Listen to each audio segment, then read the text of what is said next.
I faked being poor. For 9 years, my sister banned me from her wedding for it, not knowing I was about to buy her husband's company. My mother offered me $500 to disappear. Not a metaphor, not an exaggeration. $500, transferred via Venmo, with a memo line that said travel funds, like she was doing me a favor, like she was the generous one in this exchange. I was sitting in my apartment in Manhattan at 11:47 at night, 3 monitors glowing in the dark in front of me, a half-eaten bowl of ramen going cold on my left, a contract on the center screen with a number on it that had 9 figures and a comma in a place that still made my stomach tighten every time I looked at it. And my mother was on the phone telling me that my presence at my sister's wedding would be a social liability. She didn't use those words exactly. My mother never uses the direct version of anything. What she said was, "Arthur's family is very polished, Matilda. Genevieve deserves one day without awkward questions about you." About me, specifically my car, which was a 2009 Honda Civic with a split dashboard and 1 working rear window. My phone, which had a crack running from the top right corner to the middle of the screen that I had never repaired because I genuinely didn't notice it anymore. My apartment, which they had never visited but loved to reference in the tone people use when discussing places they've heard, are rough. 3 days before my sister's wedding, I was uninvited. Not because I had done anything, not because of any conflict or insult or broken relationship, because of how I looked, because of what they believed I was worth. On my center monitor, $91 million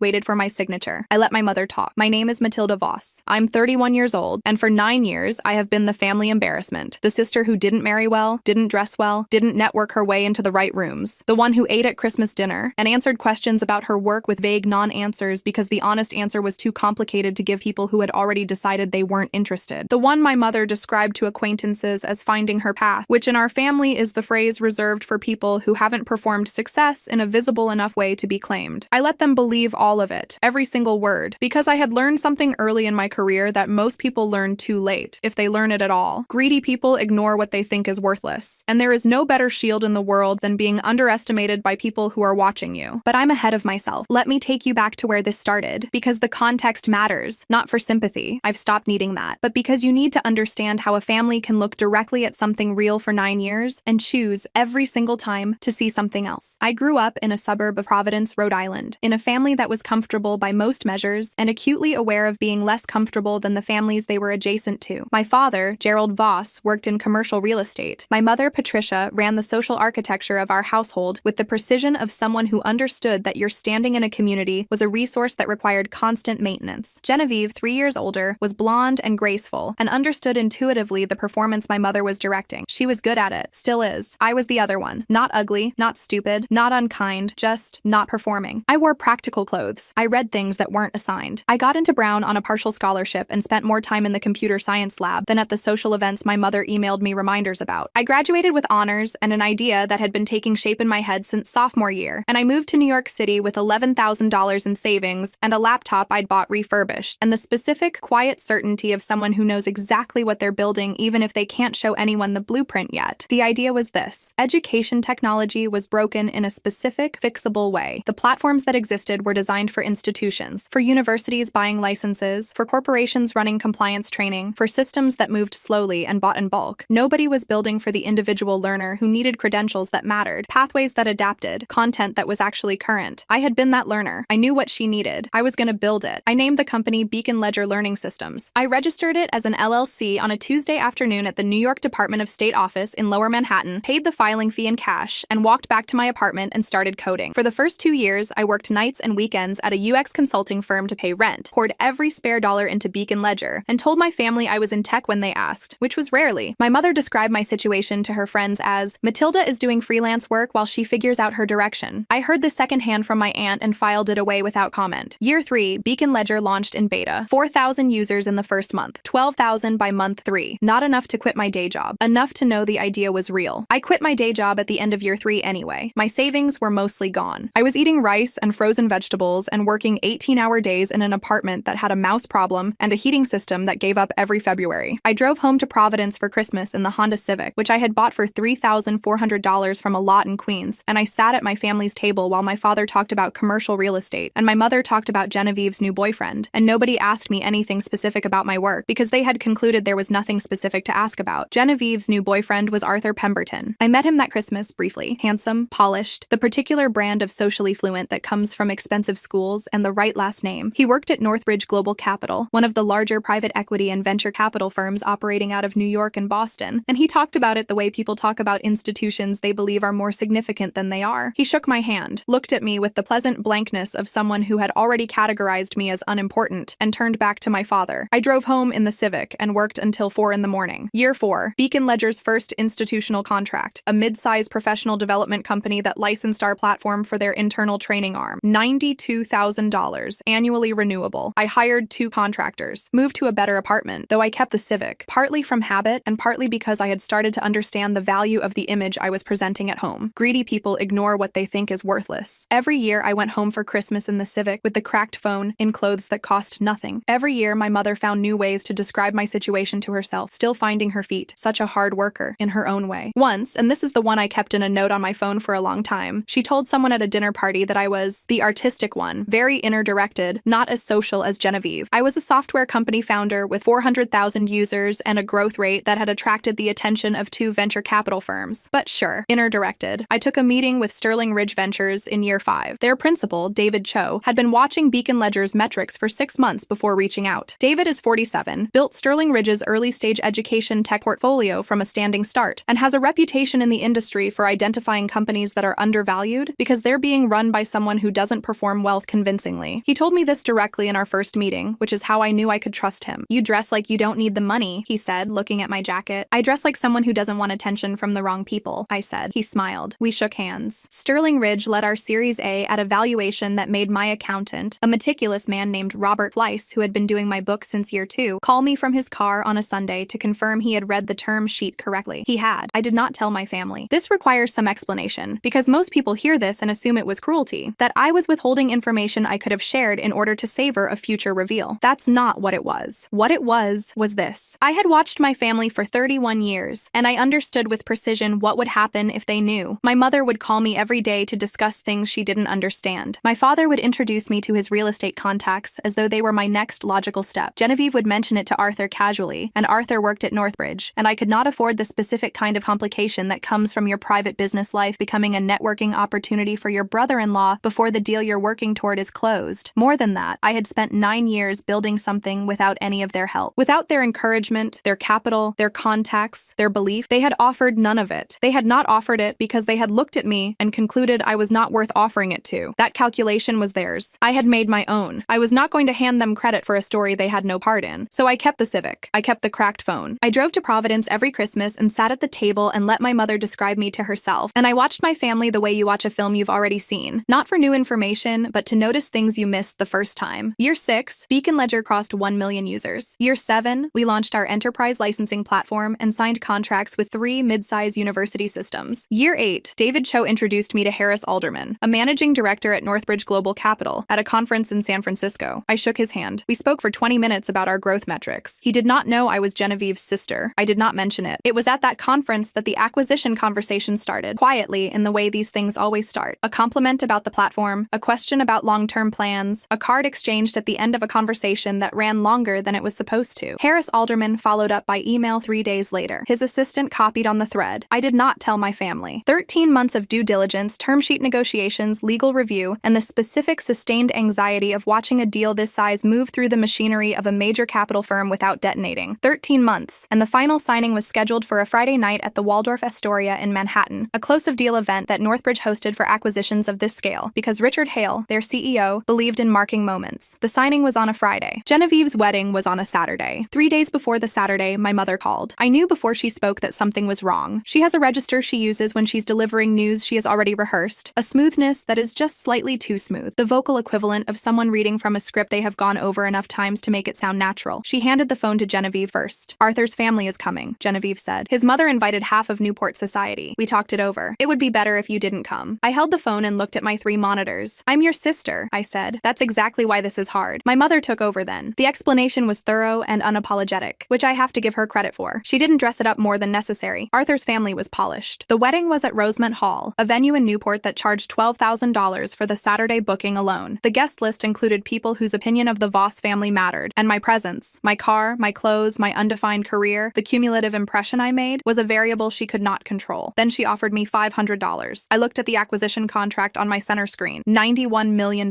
initiated in my name. 9 years in the making, closing in 72 hours. I felt something move through my chest that wasn't quite any single emotion. Not rage, not grief, not even satisfaction, not yet. It was something older and quieter, the specific sensation of a thing you have known for a long time becoming, finally, undeniable. I understand, I said. You're handling this beautifully, my mother said, with what sounded like genuine relief. I'm sure you're right, I said. I hung up. I sat for a moment in the glow of 3 monitors. Then I opened my laptop and sent one email. To David Cho, Sterling Ridge Ventures. CC, Robert Fleiss, Fleiss Financial Advisory. Subject, Friday confirmed. No changes to timeline. Then I called my assistant, Nora, and asked her to confirm the car service for Friday evening and to arrange for the gown to be pressed and delivered to my apartment by 4 p.m. The gown was deep blue. I had bought it 6 months earlier when the deal had moved into final documentation phase because I had believed it would close and I believed in dressing for the thing you've already decided is going to happen. It had been hanging in my closet in a garment bag, waiting. I had not told anyone it existed. I did not respond to my mother's Venmo request for my details to send the $500. I didn't need the money, and I didn't want the record. Friday came. I spent the morning on a final review call with our legal team. Vanessa Park, our lead M&A counsel, 11 years in technology transactions at one of the top 5 firms in New York, who had guided the deal through due diligence with the specific calm energy of someone who has seen every variety of last-minute complication and finds them interesting rather than alarming. The call lasted 3 hours and ended with Vanessa saying, "We're clean. Tonight should be a formality." I showered. I dressed. The blue gown. Diamond earrings that had been my grandmother's and which I wore only on occasions I considered genuine. Hair pinned back in a way that took 20 minutes and looked effortless, which I have learned is the only kind of effort worth making in rooms like the one I was about to enter. I looked at myself in the full-length mirror in my bedroom. I had stood in front of mirrors like this for years. In this apartment, in the smaller one before it, in jeans and a t-shirt, or the practical blazer I wore to client meetings. And I had looked at the woman my family saw when they looked at me. The struggling one, the odd one, the one who needed $500 to make her disappearance from the family photograph feel dignified. The woman in the mirror tonight did not resemble that woman in any way that mattered. I picked up my phone, the new one, bought 2 weeks ago, which I had not yet shown my family because there had been no occasion, and texted Nora, "Ready." The car arrived at 6:45, a black Cadillac Escalade with a driver named James who had been with the car service company for 14 years, and who I knew by name because I had been using them for the past 3 years, without telling my family that I was the kind of person who uses a car service by name. We drove to the Waldorf. I want to describe what it felt like to walk into that room, but I find that the honest description is quieter than people expect. There was no rush of triumph, no dramatic internal fanfare. What I felt, walking through those doors, was simply correct, like a key that has been waiting a long time to find its lock. Richard Hale, CEO of Northbridge Global Capital, 63 years old, 28 years in private equity, a man whose professional handshake I had studied from across a room for 13 months, met me at the entrance with both hands extended. "Matilda," he said, "tonight is yours." He meant the room, the event, the culmination of a process his firm had initiated, and my work had made worth initiating. He said it with the warmth of someone who respects the thing they're acquiring, which is the only kind of acquisition worth being part of. David Cho was there. He found me within the first 10 minutes, pressed a glass of champagne into my hand, and said only, "You built something real." Coming from David, who has seen most things, this was a complete sentence. Vanessa Park arrived at 7:30 in a charcoal suit and spent 45 minutes with me and the Northbridge legal team doing a final walkthrough of the documentation, which was, as she had predicted, a formality. Everything was in order. Everything had been in order for 6 weeks. The walkthrough was for the ritual of it, for the institutional satisfaction of having reviewed the thing before you signed it. At 9 p.m., I stood in front of a digital signature interface. We had gone fully electronic on all final documentation per Northbridge's preference, with Vanessa beside me and David across the table and Richard Hale at the head of it. And I looked at the number one more time. $91 million.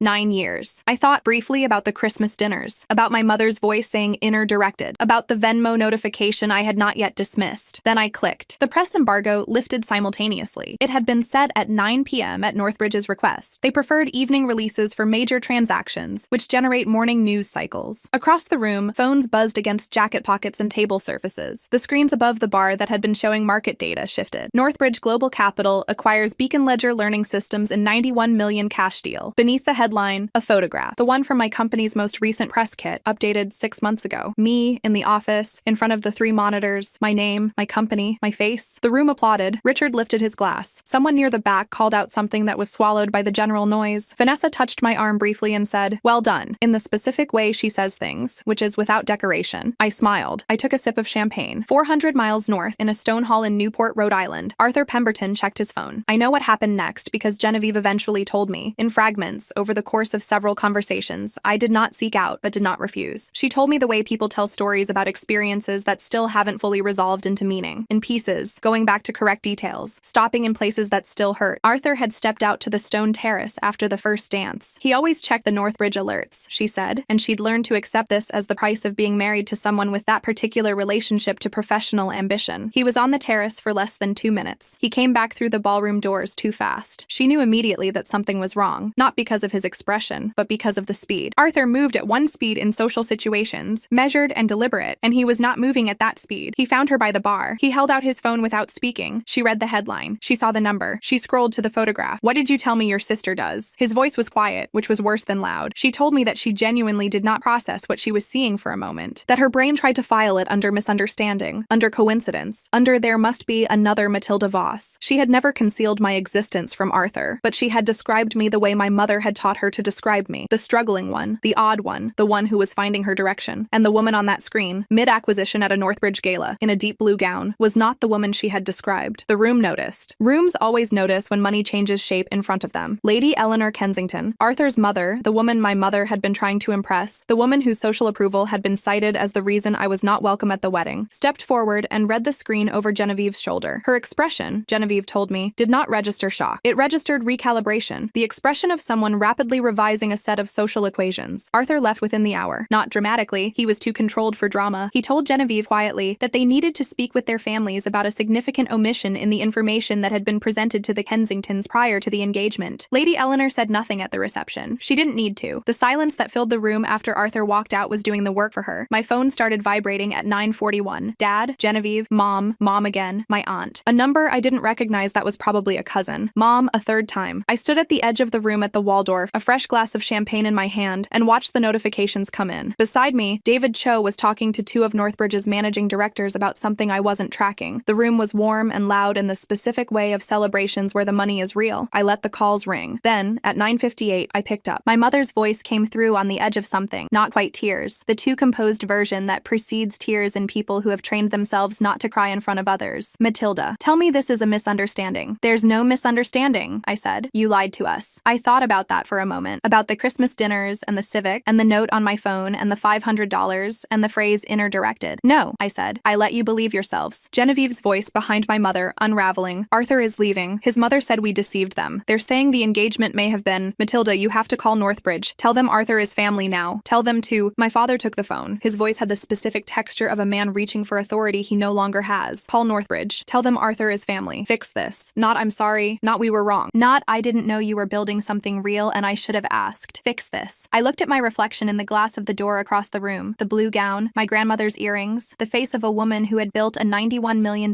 company in 9 years in the spaces between Christmas dinners where her family described her to other people's mothers as finding her direction. "You uninvited me," I said, "because you thought I had no value. And now you want me to fix something because you found out I do." My father started to speak. "That tells me everything I need to know about what your love actually costs." I ended the call. I stood for a moment with the phone in my hand. Then I put it in my clutch and turned back toward the room where my deal was still being celebrated, where people who had read my pitch decks and reviewed my user metrics and spent 13 months determining whether I was worth $91 million were drinking champagne and being warm to each other in the way of people who have just done something they're proud of. There were 112 unread messages by the time I got home. I read none of them that night. There are things I want to say about what happened in the weeks that followed, and I want to say them without sentimentality, because sentimentality would be the wrong register for what this actually was. Arthur and Genevieve did not divorce immediately. They are still, as of this telling, technically married, though from what I understand, the Kensington family's investment in the marriage has significantly cooled. What the Kensingtons had wanted, in the way that families like theirs always want things, was a certain kind of alliance. The right name, the right social position, the right presentation. What they discovered they had was a family that had misrepresented itself, that had described one of its members as a liability, rather than acknowledge that she was building something significant, that had traded on an image of genteel aspiration, while the actual financial substance of the family's next generation was being constructed in a Manhattan apartment by a woman eating frozen vegetables and driving a cracked dashboard Civic. It was not a comfortable discovery for anyone in that ballroom. Richard Hale, who heard some version of the story from Harris Alderman, who heard it from Arthur directly, called me the following Monday and said only, "I assume you're not taking their calls." I confirmed. He said, "Good, don't. We have not discussed it since." Vanessa Park, when I told her the outline of the story months later, was quiet for a moment and then said, "The best revenge is a clean cap table." This is the funniest thing a lawyer has ever said to me, and I think about it regularly. David Cho, who has known the broad strokes of my family situation since year 5, when it became relevant to understanding why I was structured the way I was, sent me a text the morning after the deal closed. It said, "You did it the right way, quietly and completely. That's the only way that counts." I kept that one too. to. My mother called 37 times in the 2 weeks after the wedding. I answered on the 38th call, 6 weeks later, when I had decided I was ready for the conversation. It was not the conversation she wanted. She wanted absolution, the specific kind that comes when the wronged party offers forgiveness before the wrong has been fully named. I did not offer that. What I offered was this: a relationship going forward on terms I defined. She could know me as I actually was, or she could continue to know the version of me she had constructed, but she could not have both, and she could not have access to my life while describing me to others in the language of embarrassment and limitation. She cried. I let her. Then she said very quietly, "I didn't know." "I know you didn't," I said. "That's the part we need to talk about. We are talking about it. Slowly. It is not resolved." I don't expect it to be resolved in the way that satisfying stories require things to be resolved, with an apology that covers everything and a warmth that returns to how it was before. There is no before I want to return to. There is only forward, from a position of honesty about what we are to each other and what we are not. Genevieve and I have spoken twice. Both conversations were brief and careful, two people walking across ice and checking each step before committing weight. I do not know what our relationship will eventually be. I know what it will not be. It will not be the one we had, where she was the family's success story and I was its footnote, where she performed for an audience that I was not considered worthy of. The Honda Civic is still in my garage. I don't drive it anymore, but I haven't sold it. I'm not entirely sure why. Maybe because it is the most accurate document of 9 years of my life that exists. More accurate than any press release, any acquisition announcement, any photograph from any gala. It is the proof that I did it without any of the things people assume you need, without the right connections or the right introduction or the right family believing in you, without being seen, until the moment I chose to be. If you have been the one at the table that nobody asks about, the one described in the third person while you're sitting right there, the one offered $500 to make your absence feel like a decision rather than an exile, I want you to know something. They are not ignoring you because you're not worth watching. They're ignoring you because they've already decided. And the thing about people who have already decided is that they stop paying attention. And the thing about people who stop paying attention is that they miss everything that happens next. Let them. Build anyway, quietly, completely, the only way that counts. If you made it this far, you already know which person at the table you've been. Hit like. You've earned it.